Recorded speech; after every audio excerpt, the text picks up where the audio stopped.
जय जिनेन्द्र। सभी को जय जिनेन्द्र। मेरी वॉल्यूम आ रही है क्या? जय जय जय जिनेन्द्र सर। जिनेन्द्र। जय जिनेन्द्र, जय जिनेन्द्र। कैसे हैं आप सभी लोग? काफी टाइम बाद हम मिल अच्छे रहे हैं। हैं। एक्चुअली कुछ क्लासेस में क्यों नहीं ले पाया, क्योंकि मैंने रिसेंटली अपना डेस्कटॉप लैपटॉप चेंज किया है। तो I shifted to MacBook actually. So मैं कुछ सेटअप कर रहा था, that's why I couldn't take your classes, so I am so sorry for that.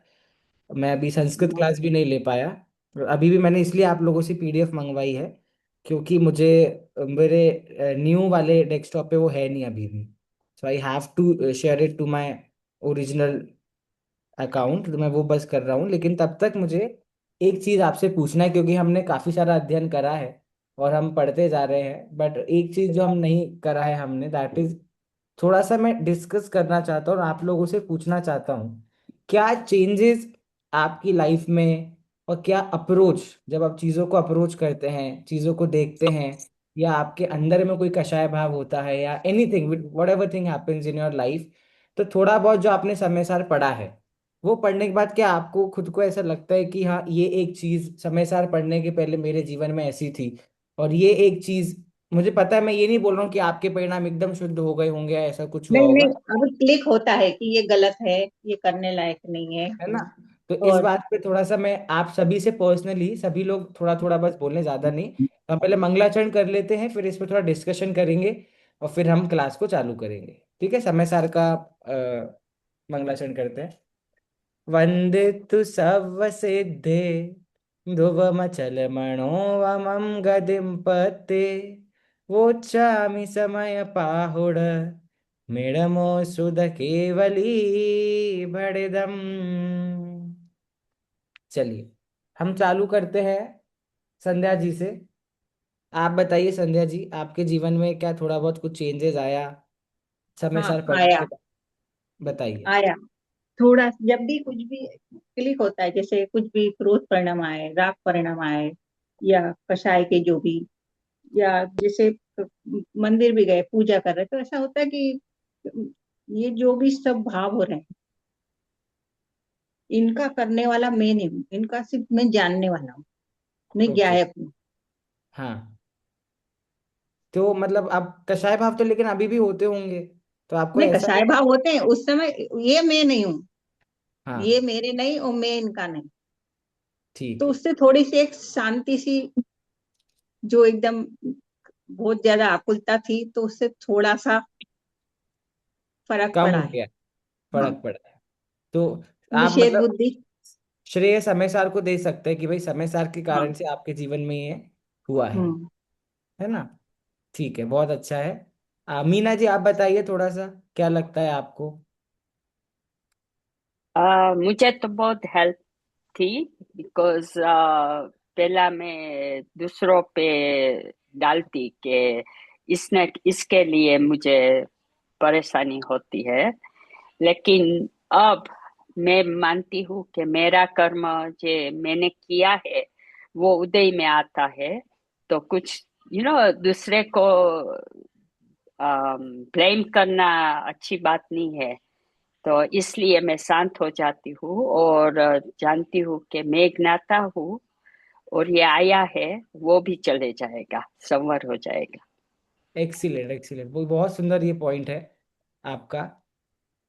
ठीक है, अब मैं जानना चाहूंगा ज्योतिका जी से, उनकी लाइफ में क्या थोड़ा बहुत चेंजेस आया है, ज्योतिका जी से। सर, मेरी लाइफ में तो बहुत स्ट्रेस होता था, और मुझे हेल्थ इश्यूज भी स्ट्रेस के लिए बहुत होता था।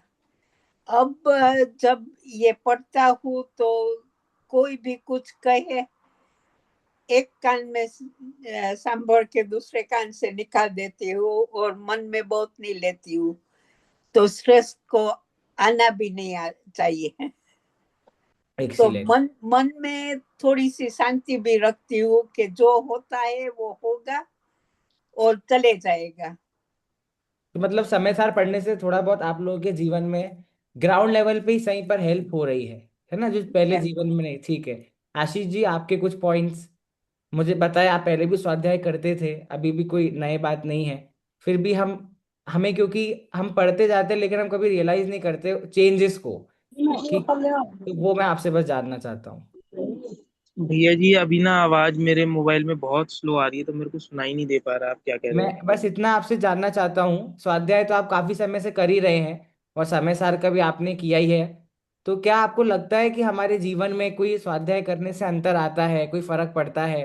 क्योंकि आप तो बहुत समय स्वाध्याय कर रहे हैं बाकी लोग के मुकाबले, तो क्या चेंजेस आज हम्म, के समय में आपको लगता है स्वाध्याय के कारण आपकी लाइफ में? नहीं, हाँ, ये तो चेंजेस तो भैया सबसे बड़ा तो यही है कि जो जैसा हो रहा है उसको वैसा स्वीकार करने में मदद मिलती है। हम्म। भले ही ठीक है, तुरंत नहीं लगता, 5 मिनट बाद रियलाइज होता है, 10 मिनट बाद हम्म। रियलाइज होता है, पर होता है। हाँ, ये चीज बहुत इंपॉर्टेंट और अच्छी बात बोली आशीष जी ने, क्योंकि कई बार क्या है तो हम भी ह्यूमंस ही, तो हम कई बार गुस्सा कर देते हैं, बुरा कह देते हैं, अपशब्द कह देते हैं। पर पहले हमको वो बात ऐसी लगती नहीं थी कि भाई हमने कुछ गलत कहा है। बट अब ऐसा है कि अगर हम कुछ कह दें तो भले ही थोड़े समय बाद, क्योंकि हमारी विशुद्धि इतनी नहीं है कि भाई तुरंत रियलाइज हो, पर थोड़े समय बाद ही सही, बट हमें रियलाइज होता है कि भाई मैंने जो ये कार्य किया, ये गलत कार्य किया, ये मेरी मोक्ष मार्ग में बाधा वाला मैंने कार्य किया है। तो बहुत अच्छा लग रहा है मुझे, क्योंकि हमें ना, हम स्वाध्याय करते रहते हैं लेकिन ये पॉइंट के बारे में हमको सोचना चाहिए कि भाई क्या कंट्रीब्यूशन मेरे जीवन में स्वाध्याय का हो, इस ये विचार आपको करना चाहिए, वरना आप पढ़ते जाओगे और जैसे आप बाकी ग्रंथ आपने पढ़े, आप ये पढ़ के भी अगले ग्रंथ पे हम आ जाएंगे, लेकिन क्या चेंजेस हमारे जीवन में आए, और अगर आप जब उसके बारे में सोचोगे तो आप खुद को, स्वयं को आप बहुत भाग्यशाली मानोगे और आप खुद के ऊपर प्राउड फील करोगे, तब आपको असली एसेंस इस चीज का पता चलेगा।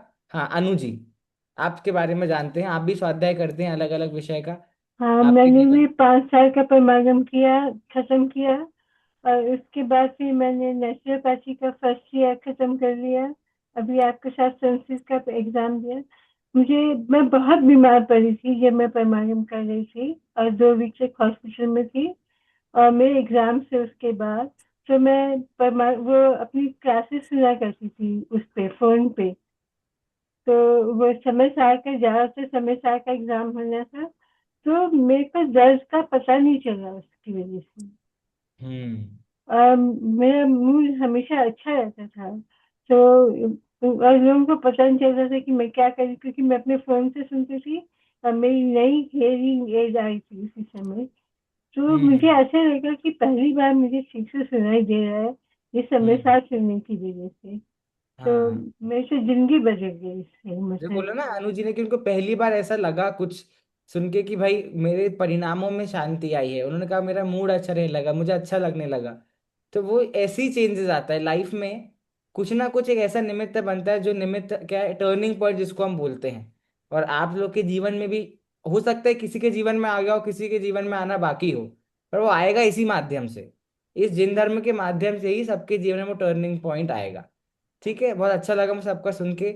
प्रवीणा जी भी, मुझे पता है मनी वन उतावले तो हो रहे होंगे बताने के लिए, तो बता दीजिए आपके, आपका भी क्या पॉइंट है, सर, टॉपिक है। मैंने तो एक ही लाइन मगज दिमाग में रख ली है कि जब भी ऐसे कोई भाव आ जाते हैं ना, मैं अपने आप को बोल देती हूँ, नायक बन जा। हम्म। बस हाँ। छोटा सा, यू हम्म। नो अपने आप में ठहर जा। हम्म। तो कोई कुछ बोल जाता है, कुछ हो जाता है, कुछ फिजिकल में ऐसी दर्द होता है, ये होता है, नायक हो जा। हाँ, ये कितना, ये सूत्र है सबसे बड़ा। अगर आप हर सिचुएशन में, आप मन में सोचना, अगर आप ये हर सिचुएशन में दिन से रात तक ये सोच लो कि भाई मैं गायक हूँ बस, इतना आप सोच लो, तो कितना कुछ चेंजेस आ सकता है दिन से रात तक। और ये सूत्र मेरे को मीना जी की मम्मी से मिला है। ओके। मीना जी की मम्मी को कैंसर हुआ था, तो मीना जी ने एक बार मुझे बताया कि मम्मी को बहुत दर्द था।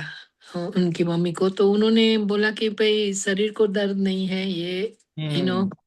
शरीर को ही दर्द है, मेरे को कुछ नहीं है, तो हम्म। मैं तो नायक हूँ। तो तब से वो मैं नायक हूँ मैंने पकड़ लिया है कि ये कुछ मेरा नहीं है, मैं गायक हूँ, बस पकड़ लो तो सब फिजिकल मेंटल सब दर्द नहीं मिट जाएंगे। हम्म।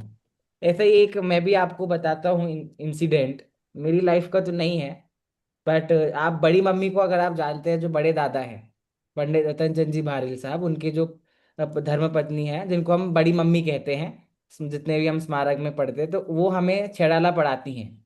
सबसे पहले जब नए नए बच्चे आते हैं ना अपने घर को छोड़ के, तो उनको चाहिए कि कोई मदरली फिगर उनके आसपास हो, ताकि वो अपने घर को ज्यादा मिस ना करे। तो बड़ी मम्मी वो रोल प्ले करती हैं बच्चों के लिए, तो वो छेड़ाला का अध्ययन कराती हैं। तो उन्होंने एक इंसिडेंट सुनाया था कि एक बार एक बच्चा स्मारक में पढ़ने आया था, और बिकॉज ऑफ सम रीजन उसका कोई एक्सीडेंट या समथिंग हुआ, so he lost his eye sight. उसकी आंखों की रोशनी चली गई। तो सब घबरा गए। एवरीबडी वॉज सो टेंस, स्मारक के अधिकारी हों और उसके माता पिता हों, सब घबरा गए।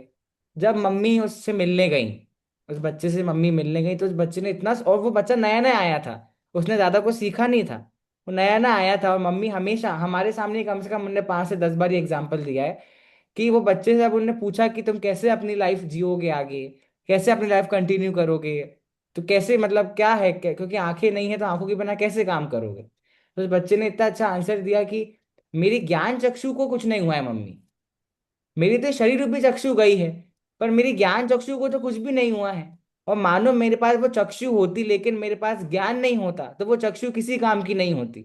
लेकिन भले ही मेरी चक्षु आ गई, पर ज्ञान तो मेरे पास है ना। तो उसने, बच्चे ने इतना सुंदर उत्तर मम्मी को दिया। तो वो हमेशा हर बच्चे को मम्मी सुनाती है कि अगर कोई ऐसा बच्चा इतनी प्रतिकूलताओं के बाद भी अपने ज्ञान स्वभाव को नहीं भूलता है, उल्टा उसको अपनी पावर बनाता है। एक आजकल मोटिवेशन स्पीकर बोलते हैं ना कि आप अपनी वीकनेस को अपनी पावर बनाओ। तो उस बालक, उस बच्चे ने अपनी कमजोरी को अपनी पावर बनाया।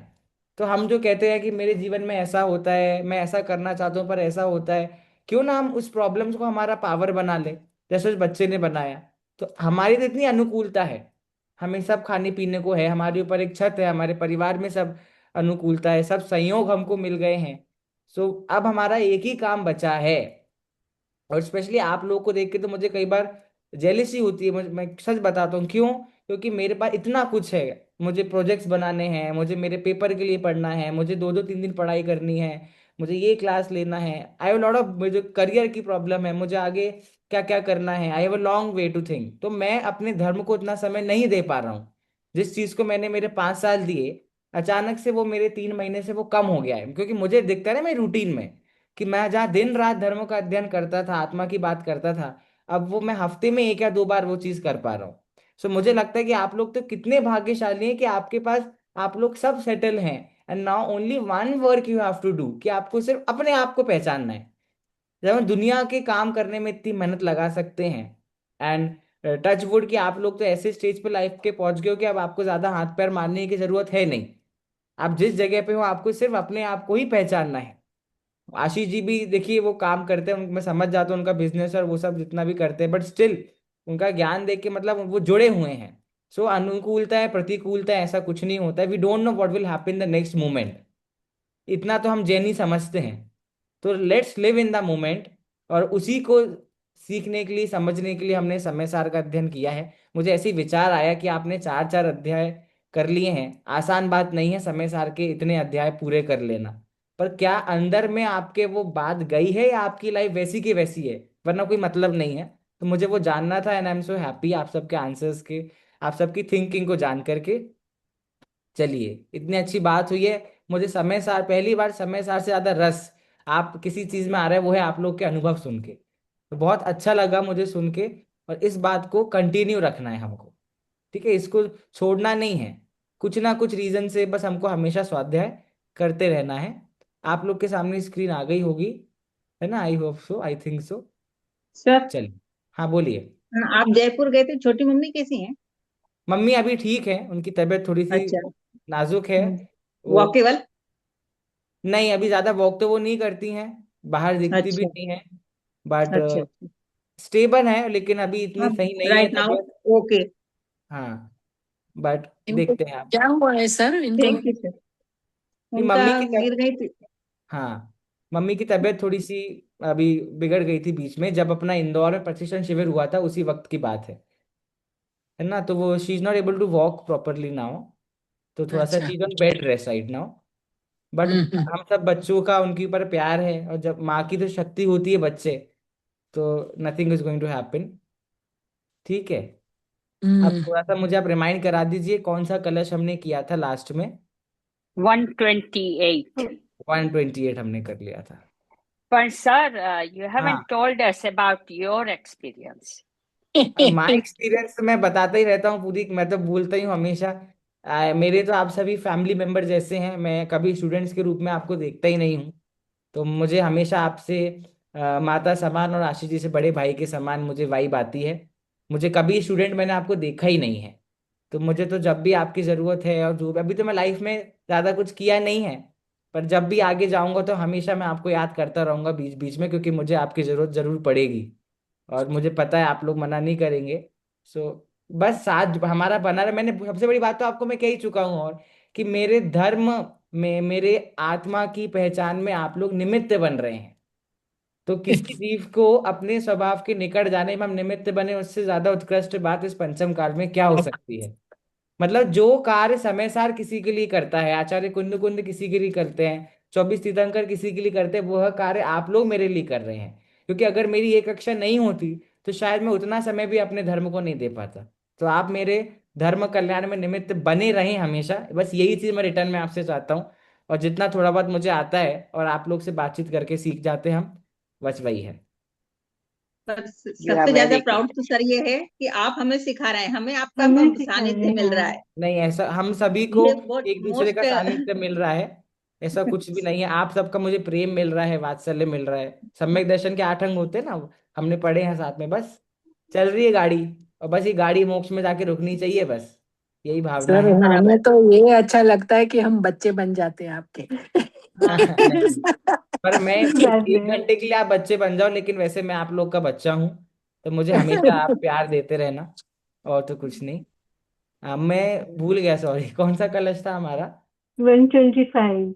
कहना है मतलब नहीं। No, 129 से स्टार्ट करना है। पर तो हमने संवर अधिकार चालू कर दिया है क्या?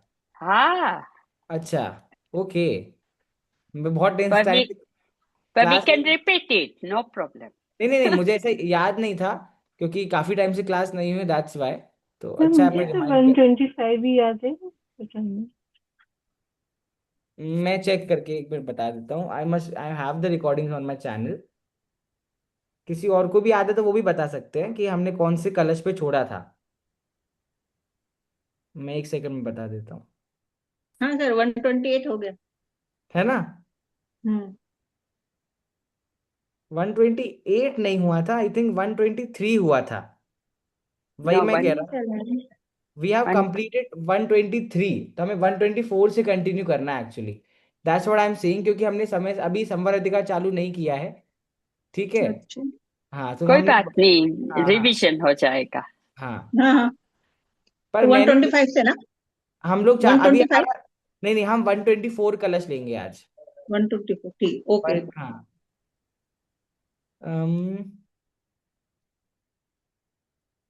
Okay okay. ये 116 है, 119। हाँ, ये हमने डिस्कस करा था बनारसी दास जी का कलश। आई 123 नंबर का ये वाला कलश हमने कर लिया था। ठीक है। ये है 124। यस, ये इस कलश से हमको करना है 124। आप लोग अन्य भी जगह स्वाध्याय करते होंगे तो वो मिसमैच हो गया होगा, कोई प्रॉब्लम नहीं है। हम इसको डिस्कस कर देंगे। 124 नंबर का कलश है, मंदाक्रांता कलश है। इसमें एक बार देखते हैं कि भाई क्या इस कलश में बताया गया है। देखिए यहाँ पर लिख रहे हैं, इस प्रकार शुद्ध नय की महिमा बताकर उसे ग्रहण करने की प्रेरणा देकर, उसे नहीं छोड़ने की चेतावनी देकर, क्या क्या बातें हो गई। शुद्ध नय की पहले तो उन्होंने महिमा बता दी, फिर उसे ग्रहण करने की प्रेरणा दे दी, फिर उसे नहीं छोड़ने की चेतावनी दे दी कि भाई जो उसको नहीं छोड़ेगा वो संसार में रुलता रहेगा। अब आचार्य अमृतचंद्र आश्रव अधिकार के अंत में, मतलब हम कहाँ आ चुके हैं, आश्रव अधिकार के अंत में आ चुके हैं। तो अमृतचंद आचार्य आश्रव अधिकार के अंत में आश्रव का अभाव करके प्रकट होने वाले ज्ञान की महिमा का सूचक कलश काव्य लिखते हैं। ठीक है, कि आश्रव का अभाव किस प्रकार से होता है, और उसका अभाव करने के बाद क्या प्रकट होता है, ज्ञान की महिमा। क्योंकि मैंने आपको पहले भी कई बार बताया कि इस पूरे ग्रंथ में हम ज्ञान की महिमा ही कर रहे हैं। तो ज्ञान की महिमा किस प्रकार से होती है, वो इसमें हमें अमृतचंद आचार्य इस कलश में बता रहे हैं। मंदाक्रांता छंद है, मैं यहां से पढ़ता हूं। देखिए, रागादीनां जगति विगमात् सर्वतोप्यश्रवाणां नित्योद्योतं किमपि परमं वस्तु सम्पश्यतोऽन्तः स्फारस्फारै स्वरसविसरै प्लावयत् सर्वभावान्। मैंने क्या बोला? सर्वभावान। तो आल से आपको चालू करना है। आलोकांता अचल मतुलम ज्ञान मुन्मग्न में तत्। वापस बोलता हूँ। रागादीनां जगति विगमात् सर्वतोप्याश्रवाणां नित्योद्योतं किमपि परमं वस्तु सम्पश्यतोऽन्तः स्फारस्फारै स्वरसविसरै प्लावयत् सर्वभावान् आलोकान्तात् अचलमतुलं ज्ञानमोन्मग्नमेतत्। देखिए पद्य अनुवाद। निज आत्मा जो परम वस्तु उसे जो पहचानते, अर उसी में जो नित रमे, अर उसे ही जो जानते, वे आश्रवों का नाश कर नित रहे आत्म ध्यान में, वे रहे निज में किंतु लोका लोक उनके ज्ञान में। ये कलश पढ़ के कुछ समझ आया? वैसे इसमें कुछ कॉन्सेप्ट नहीं है। इसमें कह रहे हैं, पहली बात तो आत्मा को परम वस्तु कह रहे हैं, और ये पहली बार नहीं है। इसके पहले भी कई बार हम आत्मा को परम वस्तु कह चुके हैं। तो कह रहे हैं आत्मा को परम वस्तु जानता जो जीव है, जानने के बाद उसी में जो नित रमे। मानो आपको कोई घर खरीदना है, कोई आपको प्लॉट खरीदना है, और आपको कोई घर पसंद आ गया, तो आप क्या करोगे? कोई घर आपको पसंद आ गया तो अगली प्रोसेस क्या है? आप उसमें रहने जाओगे, उसमें आप रमोगे। तो वैसे ही जब किसी जीव को ये समझ आ गया कि भैया जो आत्मा है वो परम वस्तु है, तो अब वह उसमें रमेगा, अब वह उसमें लीन होगा। अब इतनी सी बात में हमको एग्जामिन करना है हमारी कंडीशन। क्या हमें आपको ये बात पता है कि आत्मा परम वस्तु है? बोलिए। अभी से पता होने की बात हो रही है, हम लीन हुए कि नहीं वो सब तो सेकेंडरी बातें हैं। क्या हाँ, हमें पता आपको है। पता पता है। है ना? पता है, लेकिन अब आती मेन बात। समझ गए होगे आप लोग तो। अब तो टेक्निक है अमृतचंद आचार्य की, पहले हमें खुश करेंगे फिर हमें दुखी करेंगे। भाई हमें पता तो है कि आत्मा परम वस्तु है, लेकिन, परंतु, किंतु, बताइए कौन से ग्रंथ में ये परंतु शब्द का बार बार प्रयोग करते हैं? मैं मोक्ष में प्रकाशक। मोक्ष प्रकाशक में। मोक्ष टोडरमल जी ने, मार्ग। मतलब टोडरमल जी बहुत टोडरमल जी अच्छे को, अच्छे और अच्छे उनका अच्छे वो अच्छे किंतु परंतु बहुत बहुत फेमस है ना। तो मतलब ऐसा है कि वो टोडरमल जी बहुत अच्छी बात बोलेंगे तो एकदम श्रोता का मन लग जाएगा, और फिर एकदम से परंतु ऐसा बोल करके फिर ऐसे जीव उसको मानता नहीं, ऐसा। तो वैसे ही यहाँ पर बोल रहे कि भाई हर जीव को पता, मतलब हर जीव मतलब यहाँ तक जो जीव आ गया है मुझे पता चल गया आत्मा परम वस्तु है, लेकिन, किंतु, परंतु उसमें रमता नहीं है। और यहां पर कह रहे हैं कि जिस जीव ने ये जान लिया कि आत्मा परम वस्तु है, वो उसको जानने के बाद तुरंत उसमें रमेगा। तो ये बात तो गलत हो रही है। अभी आप लोगों ने बोला कि आपने परम वस्तु आत्मा है, आपको पता है, तो फिर आप रम क्यों नहीं रहे? क्योंकि यहाँ पर अमृतचंद आचार्य कह रहे हैं कि जो ये बात जान लेगा कि आत्मा परम वस्तु है, वो उसमें रमे बिना रहेगा नहीं। तो हमें आपको पहली क्वेश्चन ही आ रहा है कि हमें पता है कि आत्मा परम वस्तु है? पता है क्या? बोलो। सुन के ऐसा जान लिया है अब बस वास्तव उसको में उसको मतलब हमने तो मोटा मोटा उसको देखा है कि हाँ हाँ भैया, लेकिन हमने सच में कहें तो जाना भी नहीं है। हमें असल में पता भी नहीं है कि वो आत्मा परम वस्तु है। क्योंकि अगर हमें पता होता तो तुरंत अगले ही पल हम उसमें रमते। अमृतचंद आचार्य यहाँ पर ऐसा कह रहे हैं। और जो आत्मा को परम वस्तु जानता है, उसमें रमता है, वे आश्रवों का नाश कर नित रहे आत्म ध्यान में। ठीक है, अगला प्रोसेस क्या? देखो प्रोसेस है, पहले आत्मा को आप परम वस्तु जानोगे, पहला स्टेप। दूसरी स्टेप क्या है? आत्मा को परम वस्तु जानने के बाद आप उसमें रम जाओगे। फिर तीसरी स्टेप ये कि जब आप उसमें रम जाओगे तो किसका नाश करोगे? कौन सा अधिकार? आश्रव अधिकार चल रहा है तो आश्रवों का नाश करेंगे। वे आश्रवों का नाश कर नित रहे आत्म ध्यान में, वे रहे निज में, किंतु लोकालोक उनके ज्ञान में। कौन से ज्ञान की बात हो रही है यहाँ? कि अपने में रहकर लोकालोक को जान रहे हैं, इससे हम क्या बोलते हैं? केवल ज्ञान। केवल ज्ञान बोलते हैं, है ना। वीतरागी सर्वज्ञ पना हम बोलते हैं ना। मैंने आपसे पहले ही पूछा है, अगर भगवान पहले सर्वज्ञ हो जाए बाद में वीतरागी होंगे तो क्या प्रॉब्लम आएगी? क्या प्रॉब्लम आएगी? राग द्वेष के बहुत दिखेगा बड़ी उनको दिक्कत। तीनों लोग का, और वो परेशान हो जाएंगे। बहुत। अच्छा, जैसे कि आजकल ऐसे पूछते हैं हम इंसानों के, इंटरव्यू होता है ना जो स्ट्रीट साइड इंटरव्यू, गली गली जाके ऐसे अपने चैनल के कंटेंट के लिए लोगों का इंटरव्यू लेते हैं, तो उनसे पूछते हैं कि एक मैजिकल पावर अगर आपको मिल जाए तो कौन सी पावर आपको चाहिए? तो हर व्यक्ति एक ही पावर बोलता है कि बस मुझे पता चल जाए कि सामने वाले के मन में मेरे लिए क्या है। सबको यही पावर चाहिए, पता तो चले कौन कितना छल कपट करने वाला है, किसके मन में मेरे बारे में क्या है। ये पावर चाहिए कि नहीं? तो हम यही कह रहे हैं भैया, हम जैनी लोग ऐसा कह रहे हैं कि हमें ये पावर चाहिए, लेकिन एक कंडीशन पे, कि उसके पहले हमको वीतरागपना मिल जाना चाहिए, और आपको डिफॉल्ट से मिलेगा। सर्वज्ञपना केवल ज्ञान डिफॉल्ट है, वो तो डिफॉल्ट है। अच्छा, अगर भगवान सर्वज्ञ नहीं होते तो कोई प्रॉब्लम होती क्या? चलो ये बताओ। सिर्फ वीतरागी होते और हितोपदेशी होते तो कोई प्रॉब्लम होती क्या? नहीं होती। बस इसमें थोड़ा सा इसको देखो, इसको ऐसे घुमाओ कि उनके लिए तो कोई प्रॉब्लम नहीं होती, पर हम हमारे लिए प्रॉब्लम हो जाती। क्यों? क्योंकि हमें कहाँ से पता चलता आगम क्या है, हमें कहाँ से पता चलता सच्ची चीज क्या है। उनके लिए तो कोई प्रॉब्लम नहीं होती, वो तो अपने मस्ती में मस्त रहते। तो यहाँ पर चार बातें बोली हैं। पहली बात बोली है कि आत्मा को परम वस्तु जानना है।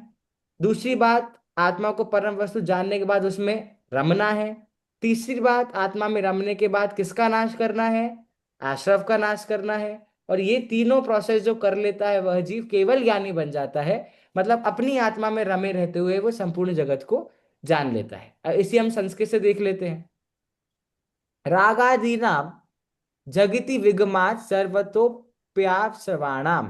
रागादीनाम, कोई अर्थ कर सकता है इस लाइन का? रागादीनाम, थोड़ा बहुत। रागादि भावों का या के हाँ हाँ जगति हाँ, मतलब वो नाश नाश। ठीक है ठीक है। और विगमात सर्वतो विगमात विग मतलब विशेष रूप से चले जाने से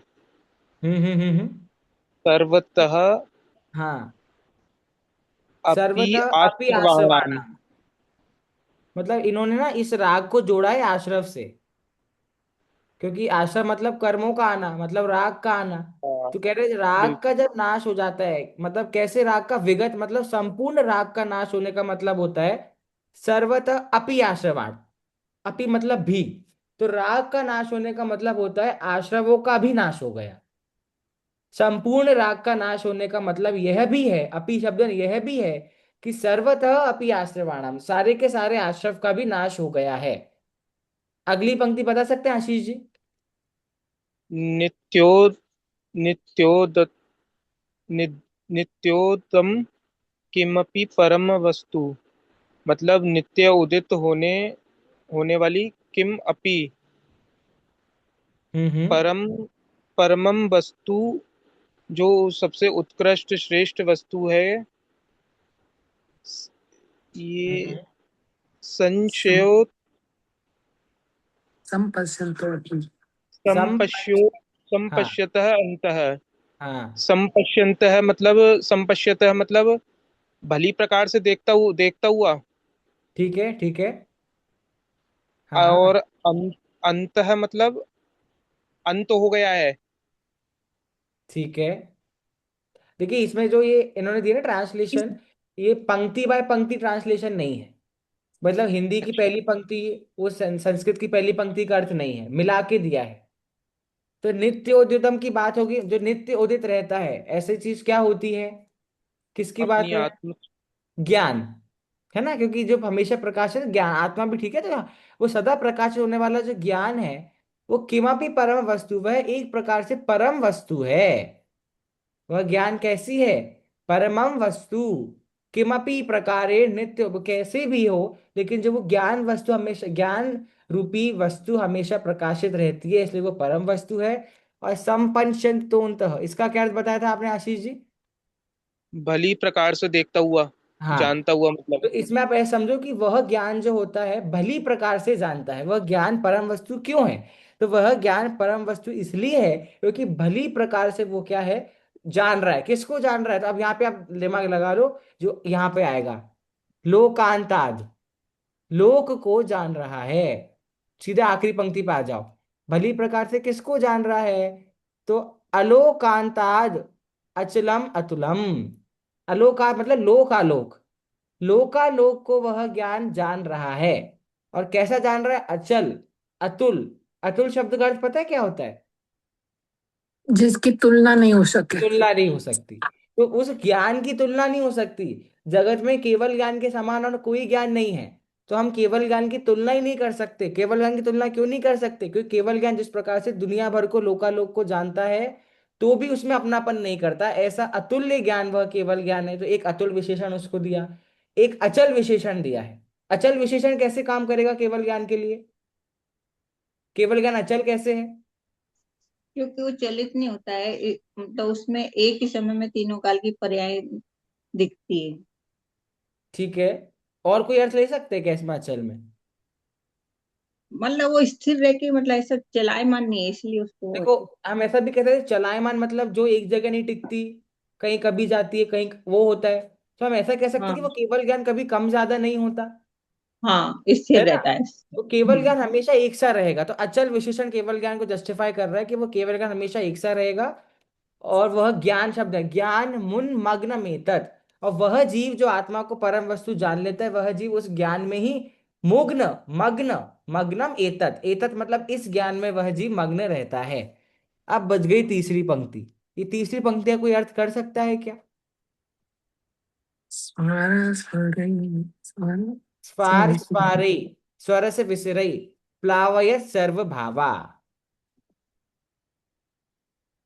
यहां पर आशरफ की बात आ रही है।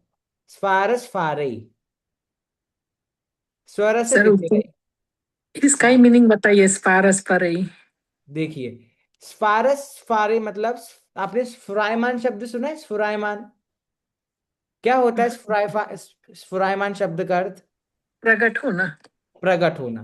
तो कह रहे हैं स्फारे स्फारई, कि केवल ज्ञान में एक बार वह वस्तु लोकालोक जब प्रकाशित हो जाते हैं, तो स्फारे स्फारे का मतलब होता है ज्यों का त्यों बने रहना, जैसा का वैसे बने रहना। किसका? स्वर से विसरई। स्वर से विसरई मतलब स्वयं के ज्ञान में जो विस्तार से, विसरई मतलब विस्तार से जो बात स्वयं को ज्ञान में जानने आई है, वह ज्ञान की बात क्या है? सदा बनी रहती है। और कैसी बनी रहती है? स्पारे स्पारे, ज्यो का त्यों बनी रहती है। प्लावयत सर्व भावा, संपूर्ण भाव। और ऐसा नहीं कि केवल ज्ञान में कुछ बातों को जाना तो कुछ ही बातें बनी रहेंगी बाकी चली जाएंगी, ऐसा नहीं होता। जितनी भी बातें हैं वे सारी की सारी बातें एज इट इज केवल ज्ञान में बनी रहती हैं। मैं पूरा वापस अर्थ कर रहा हूं कि सर, रागादीना। हाँ बोलिए।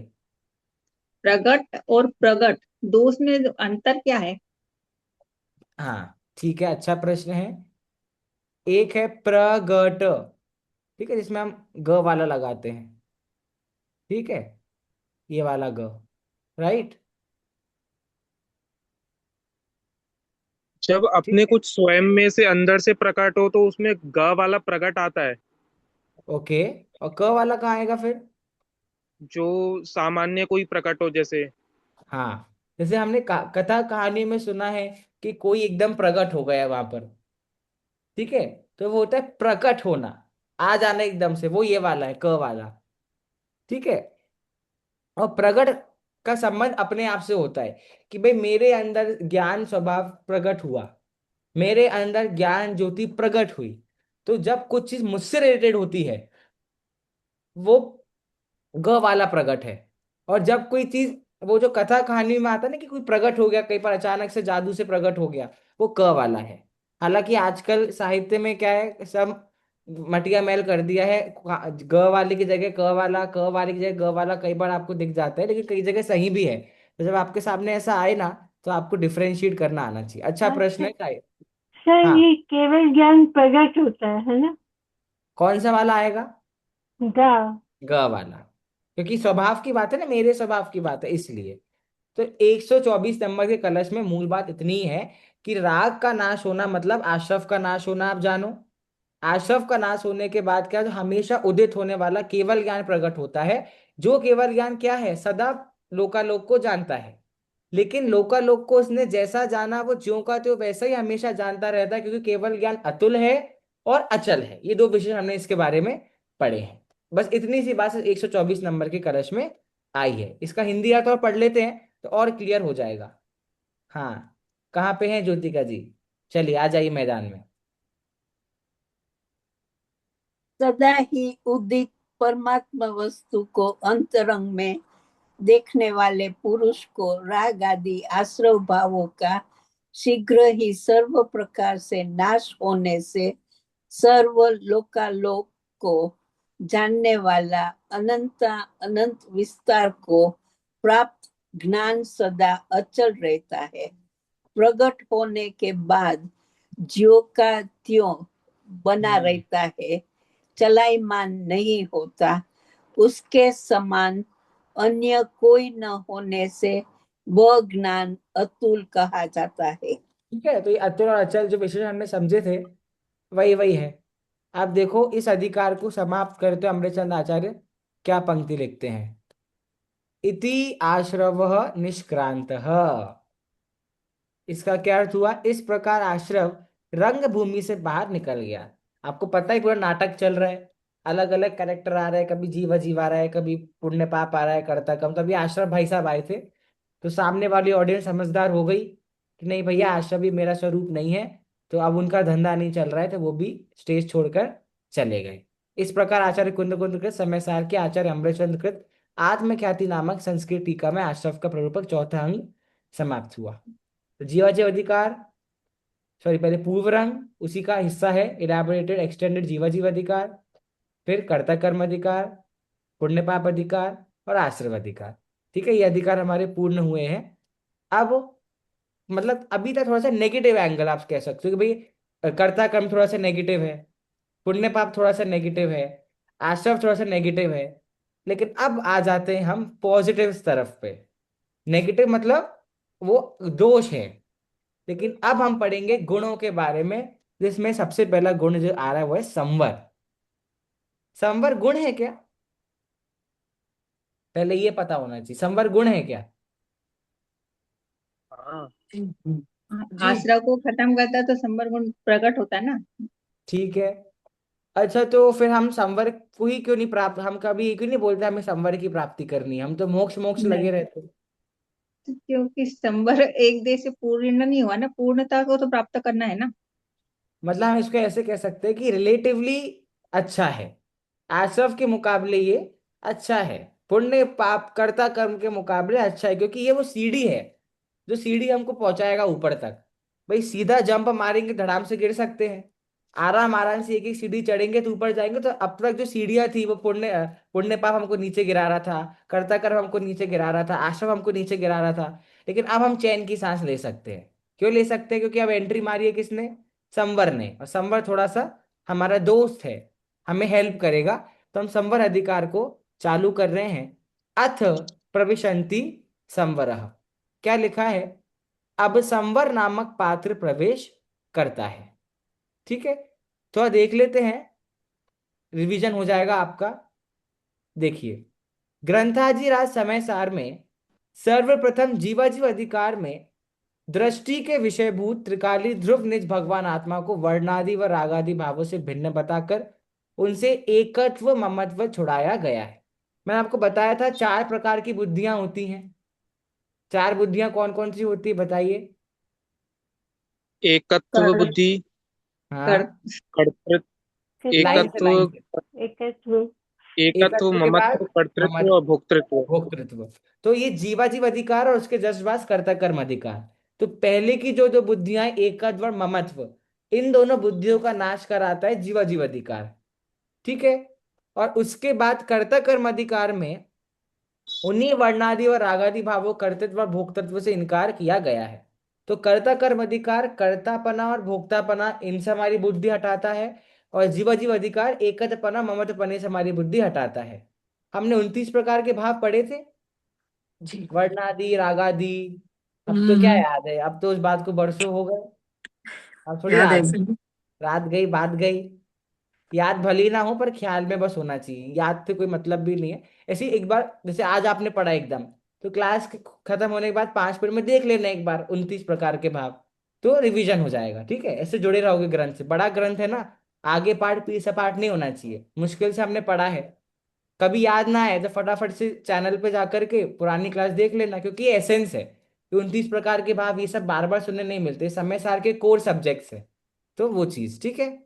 उसके बाद पुण्य पाप अधिकार में पाप के समान ही पुण्य भाव को भी बंध का कारण बताकर हे बताया है, भगवान आत्मा से भिन्न बताया गया है। पुण्य पाप की बात भी हमने की थी।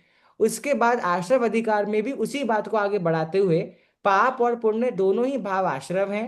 बंध के मतलब आपको पता है आश्रव अधिकार का प्रारंभ इसी बात से हुआ था कि पुण्य पाप दोनों आश्रव है, क्योंकि आश्रव की तो भेद थे ना पुण्य पाप, तो उनको भी आश्रव बताया है और उन्हें हे बताया गया है। ठीक है, ये हमने अभी तक इतना हमने स्टडी किया है। अब अच्छा मैं आपको एक होमवर्क दे रहा हूँ, वो होमवर्क ये है, समय सार में बंद अधिकार नाम का कोई अधिकार है कि नहीं है? है। चलो बंद, तो फिर ये तो गड़बड़ हो गया ना। आश्रव के बाद संवर आता है क्या? आश्रव के संबल इसलिए आश्रम का लिया। अभाव नंबर ही है। तो फिर बंद की जरूरत ही नहीं है फिर तो, बंद क्या काम कर रहा है? बंध तो जैसे बंध से बंधा हुआ है, ऐसे ही मोक्ष से खुल जाएगा वो जीव, छूट तो जाएगा। उसको मोक्ष की अपेक्षा पहले रखा गया है, मतलब मोक्ष अधिकार के पहले रखा है ऐसा कुछ? मतलब मोक्ष से विपरीत है बंध। ओके, और आश्रव संवर से विपरीत है? हम्म। नहीं नहीं, हाँ, आश्रव संवर से, आश्रव और संवर आपस में विपरीत है। हाँ वहाँ हाँ, तो यही कारण है क्या कि कुंद कुंद आचार्य ने बंद अधिकार को बाद में रखा और यहाँ नहीं रखा? मतलब हाँ यही मैं, ये और भी आप सोच के ये आना इसके बारे में कि क्यों बंद अधिकार को यहाँ नहीं रखा गया। ठीक है, ठीक है, ये थोड़ा सोच के आना। अभी तो हम संवर अधिकार चालू कर रहे हैं। अब इस संवर अधिकार में उन सभी भावों से भेद विज्ञान कराया जा रहा है। तो संवर अधिकार का कोर एलिमेंट है भेद विज्ञान। भेद विज्ञान की कला हमको सिखाएगा। यद्यपि विगत अधिकारों में उक्त भावों से भेद विज्ञान तो कराया गया है, हमने पहले पढ़ा भी है, क्योंकि संपूर्ण समय सारी भेद विज्ञान के लिए समर्पित है। तथापि संवर अधिकार में भेद विज्ञान की विशेष महिमा बताई गई है। विशेष महिमा, भेद विज्ञान को स्पेशली समझाया गया है। चलिए, एक बात इसमें लिखी है, संपूर्ण कर्मों का संवर करने का उत्कृष्ट उपाय भेद विज्ञान है। अगर आपको सारे के सारे कर्मों को निपटाना है तो एक ही स्ट्रॉन्गेस्ट पॉइंट है, वो है भेद विज्ञान। ठीक है, तो संवर नामक भाई साहब स्टेज पे आ चुके हैं और अब हम चालू करेंगे। देखो इसमें क्या लिखा है, ज्ञान ज्योति का स्मरण करेंगे। एक और चीज आप जरा नोटिस करके आना, कौन कौन से अधिक, क्योंकि देखो जैसे अमृतचंद आचार्य ने भी हर अधिकार के पहले मंगलाचरण दिया है। हम जो पहला पहला कलश पढ़ते हैं वो मंगलाचरण ही है। हर अधिकार का अपना अपना मंगलाचरण है। तो आपको बस ये देख के आना है कौन कौन से अधिकारों में मंगलाचरण में ज्ञान ज्योति को नमस्कार किया गया है, कौन कौन से अधिकारों में। ये बात आपको देख के आनी है। एक होमवर्क ये, और दूसरा होमवर्क कि बंद आश्रव के बाद आता है, तो भी अधिकारों के सीक्वेंस में हमने बंद को बाद में क्यों लिया है, आश्रव के बाद क्यों नहीं लिया, ये वाली बात। चलिए, अब देखो, दादा ने भी मंगलाचरण करा है। कुंद कुंदाचार्य ने तो मेन ग्रंथ का मंगलाचरण ही किया है। अमृतचंदाचार्य ने हर अधिकार के प्रारंभ में एक एक कलश के माध्यम से मंगलाचरण किया है। और दादा ने हर अधिकार के पहले दोहा लिख करके हिंदी में मंगलाचरण किया है। तो हिंदी में एक बार हम मंगलाचरण पढ़ लेते हैं, फिर हम खुद अमृतचंदाचार्य के मंगलाचरण की तरफ आएंगे। अपनापन शोधात्म में अपने में ही लीन, होना ही संवर कहा जिनवर परम प्रवीण। और संवर की परिभाषा दे दी दादा ने, देखो मंगलाचरण में डिफाइन संवर कि भाई अपने आप में लीन हो जाने का नाम संवर है, बात खत्म। इतना सा आंसर उन्होंने संवर को दिया। कैसे है ये बात, और कैसे अपने, क्योंकि हम तो हर दूसरी चीज में यही बोल रहे हैं कि भाई इसका सॉल्यूशन क्या है, अपने में लीन होना, उसका सॉल्यूशन क्या है, अपने में लीन होना। क्या करना चाहिए, हर चीज का सॉल्यूशन तो अपने में लीन होना ही है। तो अब हम इसको डीप में स्टडी करेंगे कि अपने में लीन होने को संवर कैसे कहा गया है, अलग अलग कलशों के माध्यम से। आज चालू करते संवर अधिकार, पहले एक कलश के माध्यम से, फिर आगे कंटिन्यू करेंगे बाई क्लास में। शादी विग्रह छंद है, हम पढ़ते हैं। संसार विरोधि संवर जयी, कांतावलेप्ताश्रव, न्यक्कारात् प्रतिलब्ध नित्य विजयम, संपाद्य तत्संवरम, व्यावृत्तम पररूपतो नियमितम, सम्यक स्वरूपे स्फुरत्। स्फुरत् बोल दिया मैंने यहाँ क्योंकि डैश है यहाँ। ज्योतिश्चिन्मयमुज्ज्वलं निजरस, प्राग्भारमोजमृते। ये मुज्जमृते शब्द बहुत बार आया, आपने पहले ही पढ़ा है अगर आपको याद हो तो। वापस पढ़ता हूं मैं कलश।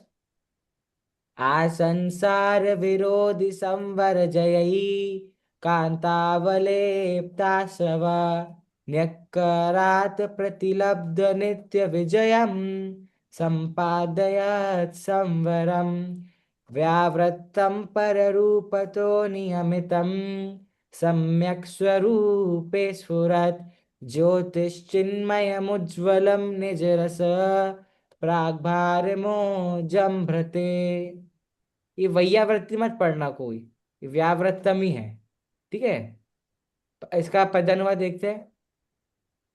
संवर जई मदमात आश्रव, भाव काप कर, व्यावृत्य हो पर रूप से सद, बोध संवर भास कर, प्रगटा परम आनंदमय निज आत्म के आधार से, सदज्ञान में उज्ज्वल धवल, परिपूर्ण निज रस भार से। बहुत प्यारा कलश है, अर्थ भी इसका अच्छा है। वापस पढ़ता हूँ। संवर जई मदमात आश्रव, भाव काप लाप कर, व्यावृत्य हो पर रूप से सद, बोध संवर भास कर, प्रगटा परम आनंदमय निज आत्म के आधार से, सदज्ञान में उज्ज्वल धवल, परिपूर्ण निज रस भार से। ये मैं पूरा पूरा नहीं पूछ रहा हूं। संवर जई मदमत, ये मदमत शब्द का अर्थ क्या होता है? मदमत,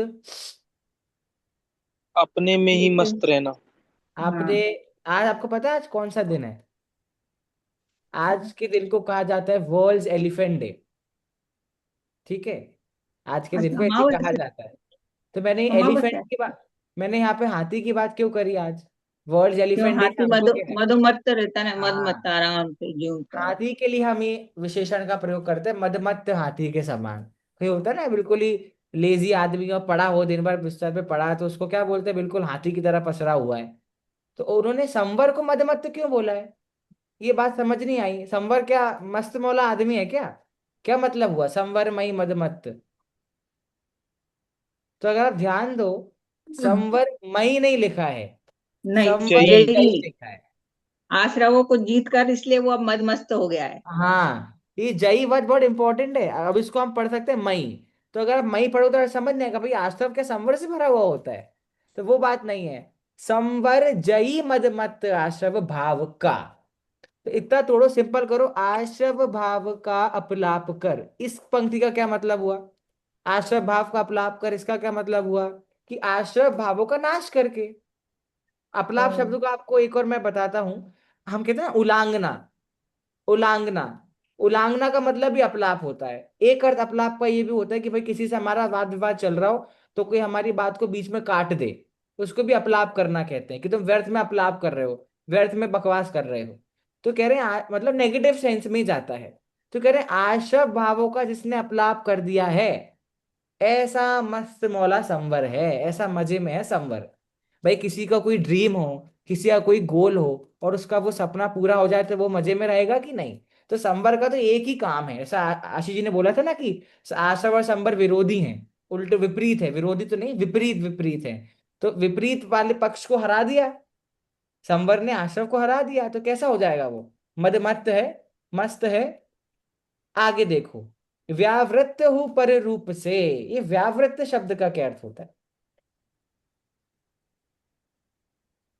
व्यावृत्त मतलब, ये सब तो सुने हैं आपने शब्द पहले भी।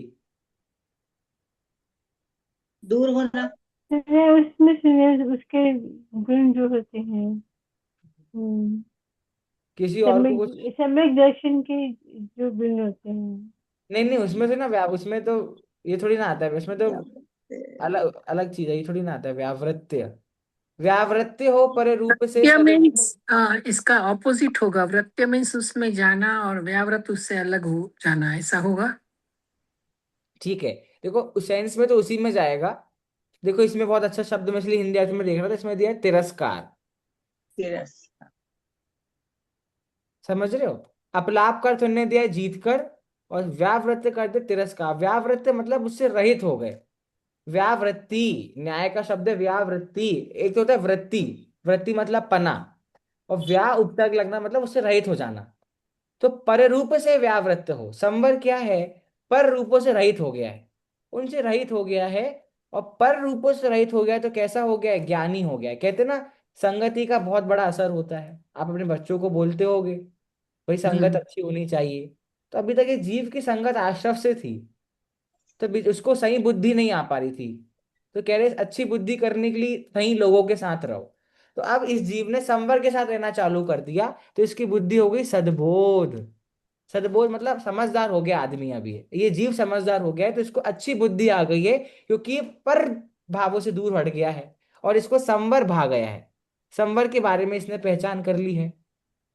तो क्या होगा, संभव प्रकट होने पर क्या होगा, तो वही बात जो हम बार बार करते हैं, प्रगटा परम आनंद में निज आत्मा के, निज आत्म के आधार से, आत्मा के आधार से, क्योंकि आत्मा का आधार संवर से आ सकता है। अच्छा, हमने इसके पहले पढ़ा था आश्रव का नाश करके केवल ज्ञान की प्राप्ति होती है, ये भी तो कह सकते हैं आश्रव का नाश करके संवर की प्राप्ति होती है, नहीं कह सकते क्या? कह उसका सकते हैं। आधार तो लेकिन संवर ही है। आधा वही वही आश्रव तो। का नाश हाँ, बिना हाँ, संवर तो के आश्रव आधार का पे नहीं नाश होता। करके। है ना, आधार तो उसका वही है संवर। तो हम कह रहे परिपूर्ण आश्रव चला गया, तो मतलब सिर्फ संवर के बाद निर्जरा हो गया, मोक्ष होगा, रिटर्न थोड़ी ना आएंगे हम वापस आश्रम की तरफ। अगर संपूर्ण नाश हो गया कर्मों का, तो आगे आगे ही जाएंगे। तो ये वही कह रहे हैं कि उस आत्मा के आधार से ही परम आनंद प्राप्त होता है, और सतज्ञान में उज्जवल धवल परिपूर्ण निज रस भार से। ये सब तो आपको समझ आ गया होगा, ये धवल मतलब क्या होता है, धवल मतलब क्लीन स्वच्छ। होना, स्वच्छ। स्वच्छ। पवित्र। तो अभी अभी तक आश्रम के कारण ही मैला था, संवर मलिन के था। बाद आकर कैसा हो गया है। अशुचि। अशुचि हाँ, मलिन। है ना। तो अभी तक आशव के साथ मलिन था, लेकिन अब कैसा हो गया है, शुद्ध धवल हो गया उज्जवल हो गया है। है ना। तो निखर संस्कृत गया से, है वो। हाँ हम कब निखरेंगे पता नहीं। देखो यहाँ पर क्या बोल रहे हैं संस्कृत में, ये आसंसार शब्द भी कई बार आया है, आसंसार हम्म। निबद्ध, कुछ कुछ याद आ रहा है मुझे ऐसा। तो आसंसार विरोधी संवर, जयी कांतावलिप्ताश्रवो। आसंसार विरोधी, संसार संसार आसंसार मतलब संसार का जो विरोधी है, मतलब संसार से हमको रहित करने वाला। आश्रम हमको संसार में डालने वाला है, और संवर हमको संसार से रहित करने वाला है। संसार, संसार का से रहित करने वाला ऐसा कौन है? हाँ बोलिए। आ संसार मतलब इस संसार। हम्म, आप कैसे कह रहे हो ये? आज मैं तो संसार तो ऐसे। अनादि वाला संसार हो जाएगा ना, अनादि से जो हाँ, संसार चला आ रहा है।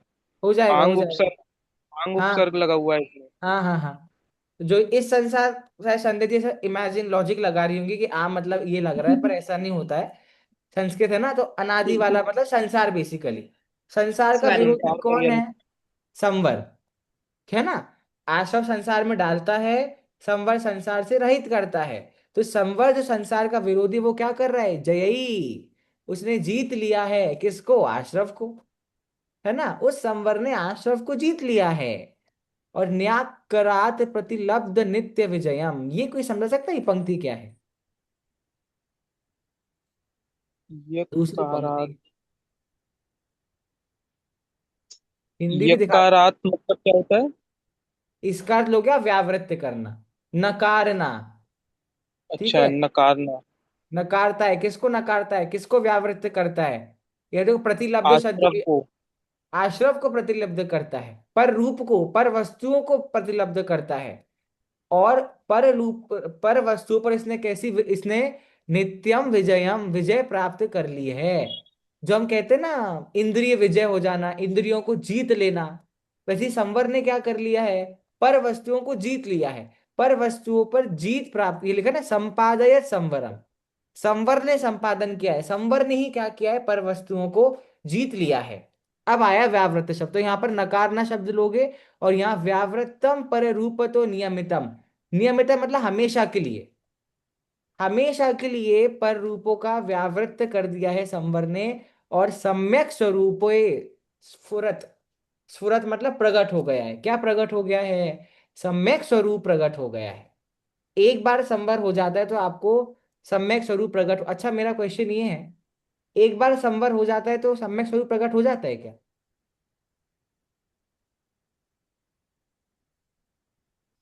हाँ, हाँ हाँ, हो जाएगा। हो जाएगा। मतलब बिकॉज पर आत्मा, अगर, या पर ऐसा मैंने ये नहीं बोला आशरफ का नाश हो गया, मैंने बोला सिर्फ हमने एक बार संवर की प्रोसेस हमने की, तो क्या इसका तो मतलब ये? संबर की प्रोसेस तभी होगी जब आश्रमों का नाश होगा, तभी वो प्रकट होगा। उसके अच्छा, बगैर वो आएगा ही नहीं संबर। तो सीढ़ी है वो। मतलब संवर तभी हो सकता है एक जब ए टू जेड सारे कर्मों का नाश हो जाए। ना नहीं। ना, पूरे कर्मों पहले का तो नहीं। सुंदर हो गया। तो फिर आपने तो अभी बोला तो, आश्रम खत्म हो जाना चाहिए तभी संवर होगा। तो नहीं, आश्रमों आत्मा का का नाश आश्रय। करेंगे पर अपने वेद ज्ञान से, पर पूरा नहीं होगा। पूरा तो जब ही वो मतलब मोक्ष मतलब पूर्ण ज्ञान होगा तभी होगा। देखो हम ऐसा कह सकते हैं क्या कि आश्रम और संवर साथ साथ भी कार्य कर सकते हैं? साथ कह साथ ही सकते करते हाँ हैं। हैं। हाँ, साथ जितना साथ ही जितना चलते हैं वो। सुंदर उतना उतना आश्रव साथ की साथ ही हानि। पैरेलल ही हाँ, चलते हैं। पैरेलल क्यों चलते हैं? क्योंकि भैया मानो मैंने 10 कर्मों मेरे आश्रम आए, 10 कर्मों का मैंने बंद किया है ना मीना जी, तो मेरे 5 कर्म खिर गए, 5 नहीं खिरे। और पांच तो वो बना, जो पांच पांच बचे। कर्म खिरे वो संवर हुआ ना। सॉरी, मतलब कितना मेरे तो 10 नहीं नहीं, वो दो तो निर्जरा हुई। 10 कर्म हाँ मेरे बंधे, पर मेरा 11वां कर्म नहीं बंध रहा है, दस हाँ कर्म मतलब। बन गए। तो इधर आश्रम हम्म, भी हुआ, संवर भी हुआ। बात समझ आ रही है ना? तो ये पैरेलली भी चलते हाँ, हैं। इसलिए मैंने आपसे क्वेश्चन पूछा था कि क्या संवर होने का मतलब हम समझे कि सम्यक स्वरूप नहीं हो नहीं गया। नहीं, ऐसा नहीं है। ऐसा जैसे नहीं वो है आप। हाँ हाँ जैसे वो तीनों चेतना चलती है ना, कर्म चेतना, कर्म फल चेतना और ज्ञान चेतना, वो भी हाँ तीनों एक हाँ साथ चलती हैं। हाँ हाँ हाँ। तो ये पैरेलल चलती हैं। देखो यहाँ पे सम्यक स्वरूप तो ये क्या है, टॉप लेवल से बात करेंगे अमरचंद आचार्य तो वे एकदम उसके अल्टीमेट स्टेज बोल रहे हैं कि आप उस अवस्था में पहुंच गए कि अब आप एक भी कर्म नया नहीं बांधोगे। मतलब आश्रफ के दरवाजे, क्योंकि हम तभी तो आश्रफ अधिकार के बाद संवर अधिकार ले रहे हैं, क्योंकि हमने आशव अधिकार पर हम इस नोट पे खत्म करके आए कि भैया आशव की प्रोसेस हमेशा के लिए खत्म हो गई है। अब एक भी कर्म नया नहीं बंधेगा। तो जब हमेशा के लिए आशव के द्वार बंद हो जाए, उसके बाद जो संवर होगा वो संवर हमारा सम्यक स्वरूप प्रकट करेगा। आशव के द्वार बंद नहीं हुए हैं, कुछ कर्म अभी भी आते जा रहे हैं, कुछ खिरते जा रहे हैं, तब सम्यक स्वरूप नहीं हो रहा। वो तो हमारे साथ कितनी बार हुआ है, कितने हम थोड़े थोड़े कर्मों को खिराते जाते हैं, थोड़े थोड़े कर्मों को बांधते जाते हैं। तो इसका मतलब ये है कि हमारे सम्यक स्वरूप प्रकट हो गया? नहीं हुआ। लेकिन यहाँ पर उस संवर की बात है जो संवर हमेशा के लिए आश्रव का द्वार बंद होने के बाद होता है। वो वाला संवर ही तो पर रूप को व्यावृत्त कर रहा है। जिस संवर ने हमेशा के लिए आश्रव को बंद कर दिया, मतलब अब आश्रव कभी भी नहीं होगा, ऐसे संवर के द्वारा सम्यक स्वरूप की प्राप्ति होती है। और फिर हमने बोला था मंगलाचरण में ज्ञान ज्योति की बात होती है, तो ज्योतिष चिन्मय उज्ज्वलम। इसके बाद जो ज्ञान ज्योति हाँ बोलिए। सर मुझे डाउट है कि मतलब वो तो जब ऐसा हुआ तब तो वो पूरा मतलब शायक सम्यक हो गया। वो तो आप शायक सम्यक की बात कर रहे हैं। हाँ बिल्कुल लेकिन बिल्कुल जब बिल्कुल। पहले तो जो सम्यक उपशम सम्यक भी तो हाँ होता है ना हाँ, उससे पहले। लेकिन औपसम्यक सम्यक दर्शन भी जो होता है, क्या उसमें आपको परिपूर्ण सम्यक स्वरूप प्रकट हो जाता है क्या औपसम्यक में भी? नहीं, तब भी नहीं थोड़ा ही होता। होता है। जब क्या थोड़े थोड़े शैव आश्रम गए सम्यक, तो संबर हुआ। क्या शैव सम्यक सम्यक दर्शन में हो जाता है क्या पूरा स्वरूप प्रकट? नहीं नहीं। शैव नहीं सम्यक तो खुद ही चलमा लगा दो सहित होता है। ठीक है। उसमें क्षय और उपसम होता रहता है। हाँ, तो इसलिए हम यहाँ पर बात तो शाही समय दर्शन की करेंगे, क्योंकि ऑप्शन में तो हमारा आपको भी कितनी बार हो चुका है, क्या पता, क्या पता, हो सकता है हमको हो गया हो। ठीक बराबर है। है ना। तो सम्यक स्वरूप की प्राप्ति होती है, और फिर इस ऐसे सम्यक स्वरूप से ज्ञान ज्योति उज्जवल प्रकट होती है। निज रस प्राग भार मुज्जम भ्रते, अपने निज रस के भार से वो उज्जम भ्रते मतलब परिपूर्ण है। वह ज्ञान ज्योति अपने स्वयं के स्वभाव से परिपूर्ण है, ऐसी बात यहाँ पर की गई है। इसका अर्थ पढ़ दीजिए एक बार ज्योतिका जी, फिर हम क्लास खत्म करेंगे।